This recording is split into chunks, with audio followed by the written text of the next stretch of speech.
السلام عليكم ورحمة الله وبركاته. ازيكم عاملين ايه؟ عمرك سألت نفسك قبل كده ازاي الكوانتم كمبيوترز او الكمبيوترات الكمية بتعمل عمليات حسابية كتيرة جدا ومعقدة جدا في فترة زمنية قليلة؟ او ازاي مثلا مبلغ معين تيجي تعمله ايداع في البنك تيجي بعد فترة زمنية تلاقي ان المبلغ بقى اضعاف المبلغ الاساسي؟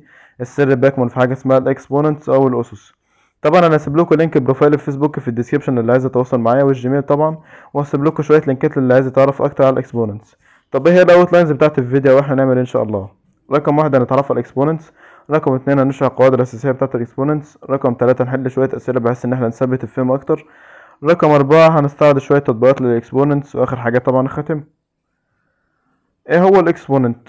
An exponent or power is a mathematical operation of repeated multiplication. يعني الأس دوت عبارة عن عملية رياضية بتعبر عن تكرار الضرب. طبعا الأساس اسمه بيز والأس اسمه باور أو إكسبوننت. b to the power n means b raised to the power n. طبعا مثلا س أس ص كلغة عربية تتقال س مرفوع لأس صاد. كان في برضه حاجة كنت عايز أبينها برضه، في ناس كتير ما تاخدش بالها منها. 5 to the power 3 مش معناها إنها تلات عمليات ضرب، دي معناها إن التلات خمسات هيتضربوا في بعض.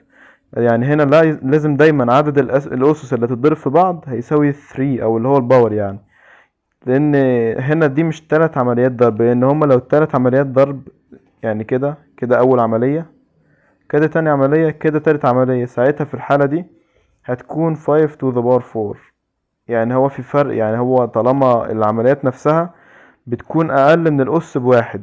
يعني هنا مثلا 5 أس 4 في 3 عمليات ضرب، بس الحاجات اللي مضروبة في بعض هتبقى نفس عدد الأس نفسه، يعني نفس القيمة بتاعته. يعني 5 أس 4 هتبقى 4 خمسات هيتضربوا في بعض، إنما عدد العمليات أصغر من الأس بواحد. دي برضه عملية كنت عايز ألفت نظركم ليها يعني. دي طبعا اشهر قواعد تقريبا، دي كل قواعد الاسس اساسا. رقم واحد البرودكت رول اللي هي قاعدة الضرب. لما يكون في اتنين بيزس بيساوي بعض، الاتنين نفس البيز بس الاسس مختلفة وبنيجي نضرب في بعض هنجمع الاسس عادي خالص. في الكوشنت رول او الاسم يعني نفس النظام بس هنطرح. باور اوف باور رول يعني لما يكون في اس الاس هنضرب الاسس في بعض، سواء كانوا اتنين تلاتة هنضرب كله في بعض. رقم 4 باور اوف برودكت رول اي بي كل اس ام هنوزع الاس على الحاجات اللي مضروبة تحت، يعني الاس هيتوزع على كل الحاجات اللي مضروبة في بعض سواء كانوا مليون. يعني الاس هيتوزع على كل الحاجات اللي موجودة تحت، لو كانوا 100 عنصر تحت بين الاقواس دي بيتضربوا في بعض الاس هيتوزع عليهم هما الكل. باور اوف كوشنت رول يعني الاس لعملية حصر الاسم او عملية الاسم يعني نفس النظام هيتوزع على البسط والمقام. زيرو اكسبوننت رول اي حاجة اس صفر بواحد ما عدا الزيرو، لان زيرو تو ذا باور زيرو دي عبارة عن كمية غير معينة لسه حتى الآن مش لاقولها قيمة معينة يعني. نيجاتيف اكسبوننت رول a to the power نيجاتيف m هتساوي 1 على a أس m. ليه بقى الكلام ده؟ لأن a أس نيجاتيف m هي a أس 0 ماينس m، ودي عملية طرح يعني اسمها هتبقى a أس 0 على a أس m، ودي طبعا 1 فهي ثابتة كده 1 على a أس m بتساوي a أس نيجاتيف m. fractional exponent rule دي باختصار شديد البسط هيبقى الأس والمقام هيبقى الاندكس. يعني مثلا ايه أس 3 على 2، الاتنين دي هتبقى الاندكس أو دليل الجذر، يبقى تساوي الجذر التاني أو اللي هو الجذر التربيعي لإيه أس 3. عايزين بقى نحل شوية أمثلة. رقم واحد دي طبعا تطبيق على قاعدة باور اوف باور رول. أس الأس يبقى هنضرب الاتنين في بعض، يبقى 2 مضروب في 2 زائد 20، ده هو يساوي 2 أس 4 زائد 40. فده الحل النهائي بتاع أول مثال. تاني مثال برضو أنا كيف في كام مثال يعني حاطط أكتر من بيز، لأن في ناس بتفتكر إن القواعد اللي فوق دي على حاجتين اتنين بس، يعني مثلا اي بي أس 50، لأ طالما في تحت حاجات مضروبة في بعض القاعدة دي تتطبق على كل الحاجات اللي تحت لو 100 عنصر تحت. هنا في 3 بيزس يبقى هنجمع كل الأسس اللي فوق، يبقى بي زائد سي ناقص بي ناقص سي، لأن هنا ناقص وهنا ناقص، يبقى تبقى 50 أس 0 اللي هي تطلع بواحد في الآخر.